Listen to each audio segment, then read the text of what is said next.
Selesai takziah malam, kira-kira jam 11. Saya naik mobil, beberapa saat kemudian saya tidur di belakang. Jalan jauh. Begitu kira-kira jam 1 subuh, karena dari Makassar ke Palopo itu kurang lebih 8 sampai 10 jam. Saya terbangun. Saya lihat, kenapa ini mobil singgah? Oh, ternyata saya lihat, sopirnya turun kencing. Dia turun dari sebelah kanan. Saya juga tiba-tiba mau kencing. Saya turun sebelah kiri. Ini mobil tinggi. Ya, jauh sopirnya kencing sebelah kanan, saya turun sebelah kiri. Begitu saya lagi kencing, saya pikir, sekalinya ini sopir dia tidak tahu saya turun. Karena memang dia tidak lihat saya turun. Dan pada saat dia turun, saya lagi tidur. Sementara saya lagi kencing, belum habis, tiba-tiba lari itu mobil. La haula wala quwata illa billah. Nah, kena ke awala. Lari saya lah, woi Musalaika, kau tinggalkan saya. Tapi apa hendak dikata, mobil sudah rapat. Pada saat itu juga gerimis, tidak didengar. Lah bu yotoe, tinggallah saya mulai jam 1 dini hari. Nanti dia sadar ini sopir. Ketika tiba waktu subuh, dia balik. Ustaz, subuh mi. Dia nih, tidak ada Ustaz. Dia baru sadar saya ditinggal. Dia balik mobilnya, laju kencang. Masya Allah, dia baru tiba jam 6.15 pagi. Mulai saya jam 1 subuh. Semua mobil yang saya kasih singgah, tidak ada yang mau singgah. Yang mau ke Makassar tidak mau singgah, yang mau ke Palopo tidak ada yang mau singgah. Kenapa? Karena waktu itu tengah malam di hutan. Ini tengah hutan, Pak. Saya pakai putih-putih. Saya berpikir dia kira ini saya pocong. Tidak ada satupun yang singgah mengambilku. Ya, jam 6:15 baru dia singgah di tempat saya. Saya mau tinggalkan tempat itu. Saya bilang nanti dia pulang tidak dapat, Kak. Nak kena tonga bala. Salat subuh lah saya, basah Pak, semua basah. Begitu saya sampai, dia tiba, saya mau bilang, saya mau siksa ini orang, saya mau bawa ini mobil dia, saya kasih tunggu singgah di sini. Saya bilang juga, tidak enak juga, tidak manusiawi, balas dendam. Saya sampai ke rumah jabatan Palopo, wali kota Palopo. Tiba-tiba Pak Yudas wali kotanya, dia bilang, Ustaz, bagaimana ceritanya bisa kita lupa koporta? Dalam hatiku mak beli si sopir ini. Bohong lagi nih sopir. Ternyata saya bilang bukan kopor saya lupa, dia yang lupa saya. Ternyata dia lapor ke wali kota, kenapa terlambat sampai? Karena dia bilang kita balik lagi ke masjid, lupa kopornya Pak Ustaz. Nah, selesai saya ceramah, baru dia pulang lagi. Pak Wali datang lagi dengan sopir yang sama. Saya bilang, Pak Wali, mohon maaf, saya sudah maafkan itu sopirnya, tapi tolong jangan lagi dia yang ngantar, Kak. Tapi apa hikmahnya? Setelah itu honorku dia tambah 2 kali lipat. Dia bilang, ini Ustaz, uang duka cita. Nah, ibu bapak, saudara-saudara sekalian, saya ambil iktibar, saya ambil hikmah pelajaran dari kisah ini, di dunia. Apa pelajaran ini? Saya bilang, beginilah kisahnya kita kalau kita dikubur. Masuklah kita dikubur. Berharap ada mobil yang singgah mengambil saya. Berharap ada keluarga yang doakan kita. Ternyata tidak ada lagi yang doakan kita. Kita menunggu keluarga mendoakan kita. Kita menunggu anak mendoakan kita setelah dikubur. Tapi apa hendak dikata, tidak ada satupun yang mengingat kita. Basah kuyuplah saya, menderitalah saya. Ternyata mengharap kiriman-kiriman doa, ternyata tidak ada yang mendoakan saya. Beginilah kita Pak, merantau, kita datang ke Kupang, Bapak bekerja di sini, kalau tidak senang, 2 tahun makin menderita, 3 tahun makin susah, 5 tahun tidak ada tanda-tanda bahagia. Hai, lebih saya pulang ke Sulawesi. Begitu kan? Masih bisa ki pulang.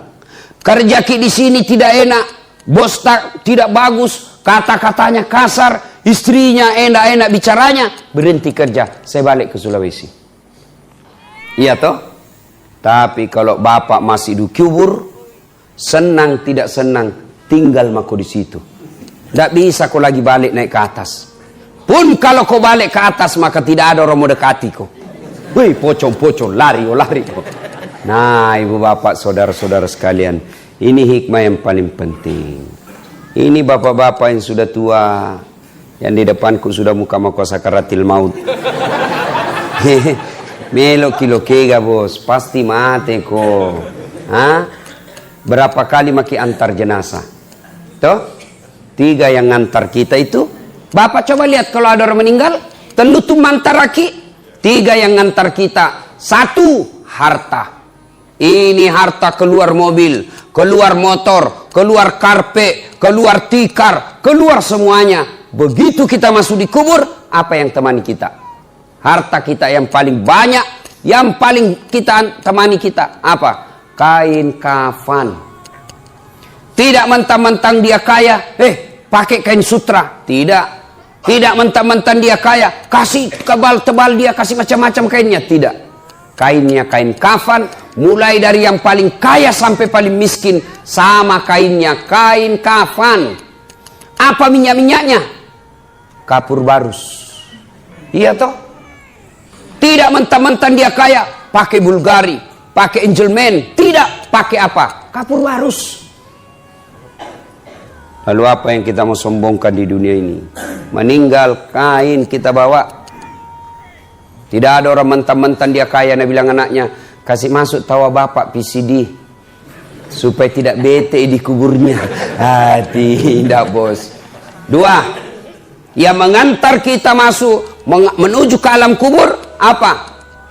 Keluarga, anak, istri, handai tolan, sahabat, sepupu, ngantar kita. Tapi begitu kita masuk di kubur, mereka mau masuk.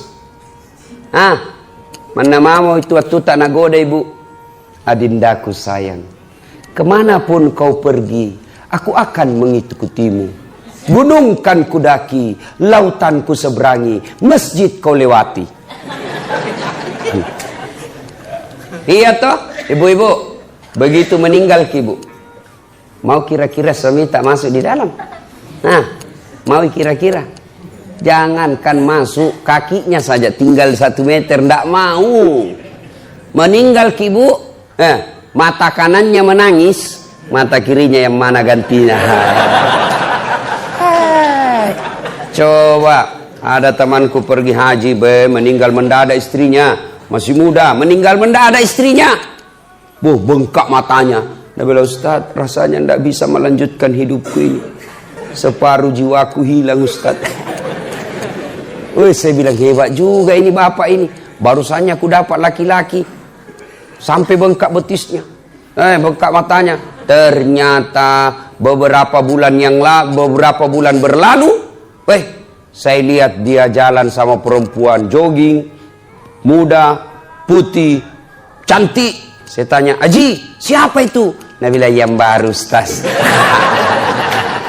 Ayo, yang ketiga, yang mengantar kita ke alam kubur, amal kebaikan. Inilah yang setia mengikuti kita, baik amal kejahatan maupun amal kebaikan.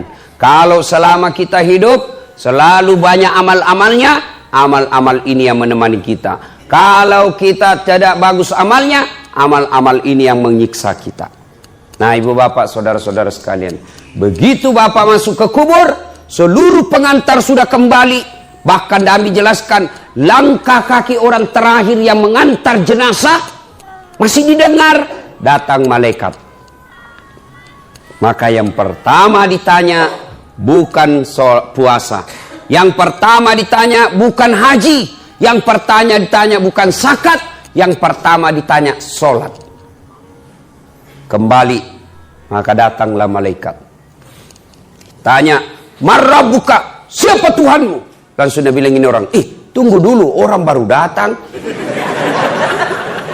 Ini karena waktu hidup di dunia suka berdebat. Ini dia ini. Biar malaikat mau juga nak debat. Ya. Siapa Tuhanmu? Marrabbuka? Ketuhanan yang Maha Esa. Langsung ditampelin. Ini bangsa Indonesia ini yang selalu bilang saya Pancasila, tapi tidak beres sembayangnya. Di blender. Dia bilang, ya Allah, naik malaikat. Ada hambamu mati, saya tanya marrabbuka. Dia jawab ketuhanan yang Maha Esa. Itu bangsa Indonesia yang tidak beres sembayangnya.